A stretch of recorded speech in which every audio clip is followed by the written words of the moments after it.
Hi, this is Chaka Khan. Chaka Khan. Chaka Khan. Hi, this is Chaka Khan, and I want to welcome you to episode 2 of Khan Knows. For this episode, we're going to explore my journey towards professionalism, which started actually way before Rufus and before the 70s even. You could say I professionally started singing much earlier, or not that much earlier, but somewhat earlier than 69, 70. I was making money, not much, allowance money, talk like that, when I worked at the Afro Arts Theater with a group called the Shades of Black when I was about 13, 14. And it was my sister, myself, and two of our friends. We used to sing African songs. We did Miriam Makeba, Leva Mambulu, and the likes. We used to sing all our songs, of course, phonetically, because we didn't know what we were saying.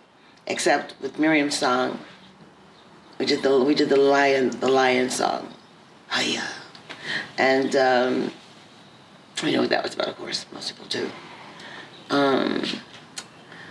I was with a band called the Pharaohs at a club on 39th and Pershing. That's down in the hood in Chicago. And the Afro Arts Theater was where every weekend we would pretty much be the same people on the bill, but it was a variety show that we had. And it was Bobby Get Down Brown, Shades of Black. What's her name? There's this great dancer, I can't think of her name. Darlene Blackburn. And the Pharaohs, which is an amazing band. Satterfield on bass, Charles Handy on sax. Just some great musicians. I can't think of all their names. I was a kid amongst giants, and it was a really fun show. So after that finished, that about 2-year stint, that would bring me up to the point where I ran away from home. I had around 16. Lived in the commune. Found my father, who I hadn't seen in 8 years. Found out that he moved to Ibiza and was a photographer there. But it was his pictures, the pictures that he brought back, that gave me the bug to travel. There's some beautiful still lifes. I said, I have to see this with my own eyes. And of course he was very supportive of that. There was a point, I cannot give you a year, but I must have been, it was before I joined Rufus, so I was between 16 and 18. Ike Turner flew me out to California.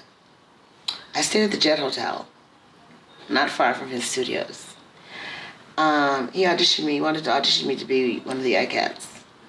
When I found out what the audition was about, I completely lost it.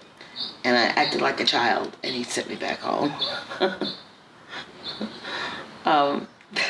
Totally slipped my mind, just came back. Anyway, that also gave me a bug. I said, I gotta get out of Chicago. I gotta go somewhere, and I gotta do what I do. And so happened, I joined a band called Life. And I don't know how we got this gig, because it was the hardest gig in Chicago to get.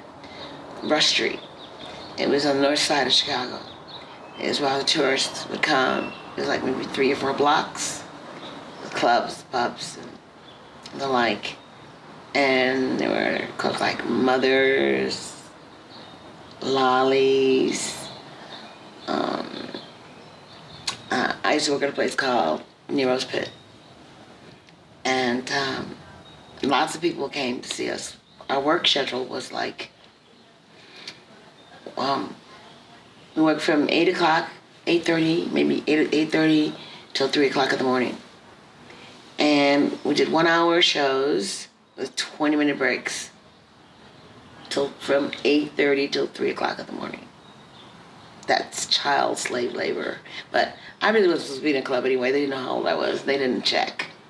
But every night, the guys had to carry me out to the car because it's a lot of work. It was cuckoo. But had I not been there, I wouldn't have met Bob Monaco, who truly discovered Rufus on that same circuit and brought us back to Los Angeles to record. And so that actually takes care of my life from the time I ran from home until the time I moved out here to California. Now, there's one other little thing I did leave out, is that I was pregnant when I did move out here to California. I was really small. The first time I came out here, I was pregnant. And then I came back home. Yeah, okay. The first time I came out, I was pregnant to meet with ABC Dino Records when Bob Monaco saw the band. One of the guys at the station, at the label, said, "How are we going to make a star out of you if you're going to be having babies?" I said, "Look, I'm not going to say his name because I respect him too much." But I said, "Look, man, I'm going to be what I'm going to be without you, under you, over you, around you, or whatever. Okay, so get over it." So he shut up. I went home. On the way home, I thought that, I had gas or something. But I was like in labor. I got off the plane in California, and that very same night, went to the hospital to have my daughter. She was 3 months old. I got back on the plane with her and came to California. And I found a place in Laurel Canyon, and I, and a nanny named Sheila moved into this little house. And that's where the whole Rufus saga began.